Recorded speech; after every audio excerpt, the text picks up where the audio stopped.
Fiquem agora. Fiquem agora. Isso aí. Agora a gente vai aprender a palavra de Deus. Minha filha está aqui e vai mandar a paz do Senhor para todos vocês que estão aí agora assistindo esse vídeo. Mande, meu amor, a paz do Senhor para todos os irmãos e irmãs. A paz do Senhor, irmãs e irmãs. Amém. Vai lá, meu amor. Que o papai vai fazer a obra aqui agora. Levar o ensino, a instrução da palavra de Deus, viu? Boa noite, gente. A paz do Senhor Jesus Cristo. Estava aqui agora com a minha filha. Convidei ela para a gente abrir esse trabalho. Desejando a todos vocês a paz do Senhor Jesus Cristo. Nesse momento vamos ser abençoados, edificados, com o ensino, com a exposição, com a instrução da palavra de Deus. Tá bom, gente? É muito importante isso, como seria bom se todos tivessem esta sede, esta fome, esta prudência de disponibilizar-se a ouvir a palavra, de buscar a motivação de ir para os locais. Bom seria se fosse ouvir e aprender e ser instruído com a palavra. Então, nesse momento, eu quero aqui comunicar a você este momento agora de edificação, de ensino, para a nossa compreensão, nosso entendimento ser iluminado com a vontade de Deus. Amém? Deixa eu colocar aqui, não perturbe, para que as pessoas que venham ligar agora nesse momento possam, suas ligações não atrapalhar aqui no momento, nesta live. Eu quero que você seja atento, recebedor das informações da palavra de Deus. Este é o meu propósito, levar a palavra, levar o ensino, mostrar a você o que a palavra mostra, advertir você, corrigir você, instruir você, repreender você, ensinar a você a verdade que liberta, que é aquilo que Cristo trouxe para abrir a nossa mente, esclarecendo o nosso entendimento. A palavra de Deus, ela é luz e lâmpada para nos dar esclarecimento. Essa verdade que liberta, Jesus que trouxe. A graça e a verdade vieram por Jesus Cristo. Em Jesus foi revelado, foi manifestado o amor de Deus, a graça de Deus, o dom gratuito de Deus para o homem. Até então estava oculto, até então o homem estava privado, até então o homem andava apenas por sombras daquilo que estava por vir. Mas quando Cristo veio, manifestou-se a graça de Deus, aleluias. Manifestou-se o amor de Deus. Foi revelado todo o mistério de Deus, aleluias. Para o homem entender, conhecer o caminho que ele agora encontra a paz, a comunhão, a salvação, a reconciliação com Deus.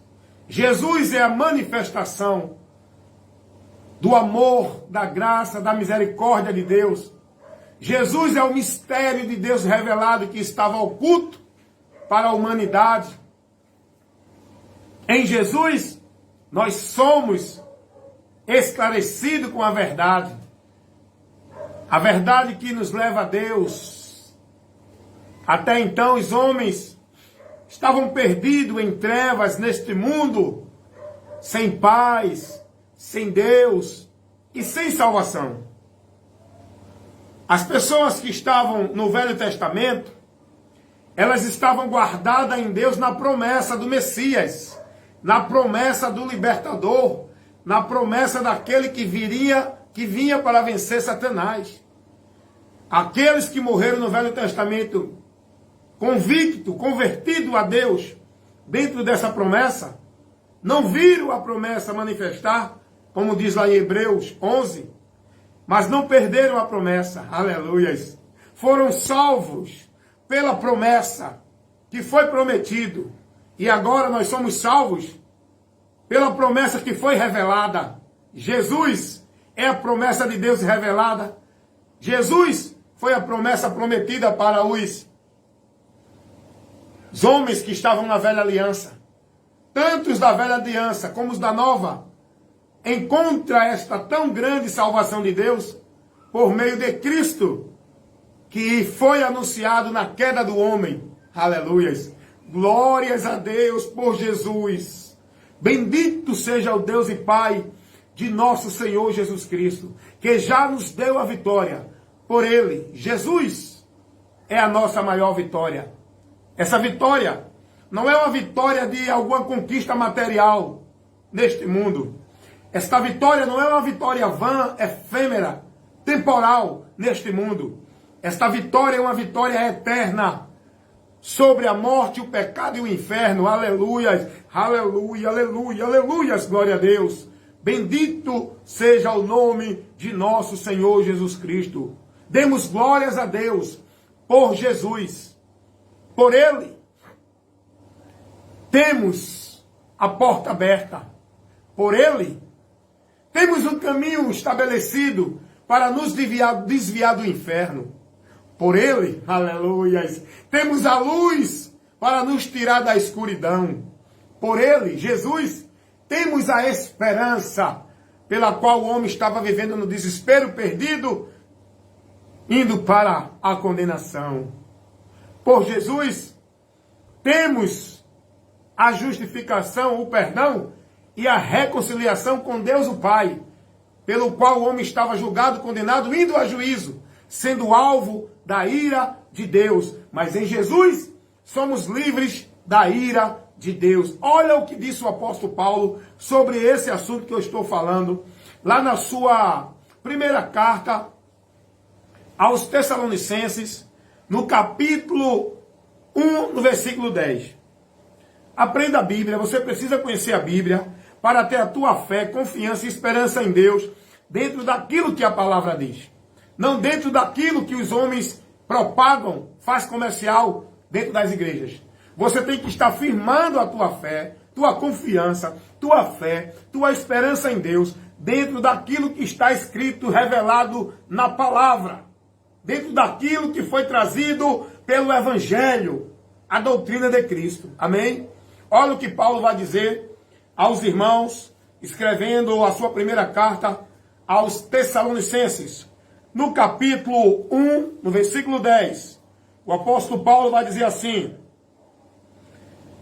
irmãos, esperar dos céus a Jesus Cristo, a quem Deus o Pai o ressuscitou dos mortos, a saber, Jesus, quem nos livra da ira futura. Olha o que Paulo orienta aos irmãos, aqui na sua carta aos Tessalonicenses, primeira carta 1:10.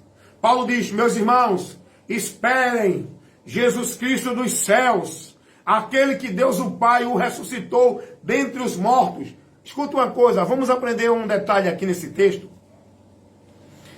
Lázaro ressuscitou dentre os mortos. O filho da viúva de Naim foi ressuscitado dos mortos, tinha morrido. Lá no Velho Testamento também teve a ressurreição de outra, me esqueci agora, que Eliseu, não é? Eliseu ressuscitou o filho de uma mulher. Elias ressuscitou o filho de uma mulher. Teve outras ressurreição na palavra de Deus. Teve ressurreição dentro do acontecimento da morte de Cristo. Teve uma ressurreição de corpos, de pessoas que voltaram a viver novamente. Mas todos esses tornaram a morrer. Porque essas ressurreições não foi a ressurreição gloriosa. Não foi a ressurreição do corpo glorificado. Foi a ressurreição do corpo voltando a seu estado normal. Do pecado, do temporal, não é? Corrupto. Não foi o corpo glorificado. Agora, Jesus ressuscitou dentre os mortos, glorificado, com um corpo glorificado. A ressurreição de Cristo é a primeira dentre aqueles que vão ressuscitar para a vida eterna, não é? Jesus Cristo é o primogênito dentre os mortos, que ressuscitou glorificado. Fora Jesus, Nenhum outro ressuscitou com um corpo glorificado. Teve algumas ressurreições, mas essas ressurreições, antes de Jesus, foram ressurreições. Os apóstolos também ressuscitaram alguém pelo poder de Cristo, mas foram ressurreições temporais, não foi eterna. Não ressuscitaram num corpo glorificado. A ressurreição do corpo glorificado, todos só vamos ter no dia em que Cristo vier para buscar todos aqueles que mantêm-se fiel a Ele, guardando sua palavra, que são os salvos, chamados de igreja. Quando Cristo vier para buscar seu povo chamado igreja, então todos os demais ressuscitarão, os que morreram. E os que estiverem vivos não vão ressuscitar porque estão vivos, o corpo vai ser transformado para um corpo corrupto, ser transformado no incorrupto. Um corpo mortal, ser transformado no imortal. Um corpo fraco, falho, dentro da limitação do tempo, ser transformado para um corpo glorioso, para viver na eternidade, sem detrição, sem envelhecimento, sem mal algum, sem nenhuma situação que venha trazer dor ou sofrimento. Amém? Então, é para você aprender. A ressurreição de Cristo é a ressurreição que nos traz o padrão da ressurreição de todos aqueles que nele crê. Vão ressuscitar glorioso, num corpo glorioso, como Cristo ressuscitou, porque ele é o primogênito dentre os mortos. Isso fala do primeiro que ressuscitou com um corpo glorificado. Amém? Amém? Então, a nossa vitória em Cristo é sobre isso. É sobre a morte, e o inferno e o pecado. Nós temos essa esperança em Cristo, que nos deu, nos garantiu esta vitória sobre a morte, o inferno e o pecado. Ele morreu para vencer a morte. Ele sofreu o castigo do pecado para nos trazer justificação. O pecado que Cristo tomou sobre si nos trouxe justificação. O castigo que nos traz a paz, ele sofreu. Pelas suas pisaduras fomos curados, sarados de nossas enfermidades espirituais que contaminava e matava a nossa alma. Agora Jesus Cristo nos deu saúde, vida e vida eterna em abundância. Basta tão somente crer, confiar e perseverar nele até o fim. Pois quem volta, volta para a condenação. Quem persevera, persevera para a salvação. Deu para entender isso? É o que diz lá em Hebreus 10, 37 e o 38. Então você precisa conhecer a verdade. E nesta hora eu quero comunicar a você essa verdade, trazer o ensino, a exposição. Devemos glorificar a Deus pela vitória que Ele já nos deu para a eternidade. Não essas vitórias temporais, irmãos, deste mundo secular presente, é temporal, não.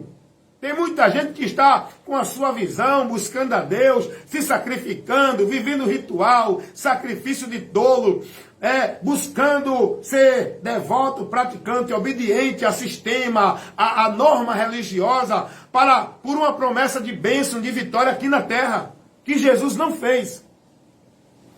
Jesus nunca fez promessa de vitória a ninguém terrena. Jesus nunca fez promessa de vitória na terra, de ter prosperidade, de ter vitória na terra, de ter abundância de vida na terra, de ter bênção na terra. Jesus nunca fez essa promessa a ninguém, não é? Essas promessas vãs, quem faz são os homens, através do comercial dentro das igrejas, que são empresas, que eles fazem o comercial de bênção e de prosperidade para atrair a multidão, para manter funcionando bem seu negócio, rendendo para eles. Só que o evangelho, a promessa do evangelho não é terrena, é do céu. A esperança do evangelho não é da terra, é do céu. A cidade e o local permanente do evangelho não é na terra, é no céu. Deu para entender? Agora, olha o que Paulo vai dizer escrevendo aos Filipenses. Aliás, aos Efésios. Na sua carta aos Efésios, no capítulo 1. Observe o que Paulo vai falar. Eu quero trabalhar a Bíblia com você. Eu quero fazer você conhecedor das Escrituras, da palavra de Deus. Eu quero que você seja entendido naquilo que a palavra de Deus nos revela. Não que você seja levado por esse engano que os homens ensinam em nome de evangelho, em nome de Deus. Mas que você verdadeiramente seja informado, instruído, ensinado, conhecedor, para ter o entendimento da verdade do evangelho de Cristo. Daquilo que ensina a palavra, a doutrina de Cristo. Olha o que disse Paulo orientando aos irmãos na igreja de Éfeso, capítulo 1, versículo 3. Diz assim a palavra de Deus. Bendito o Deus e Pai de nosso Senhor Jesus Cristo, o qual nos abençoou com todas as bênçãos espirituais nos lugares celestiais. Em Cristo, presta atenção,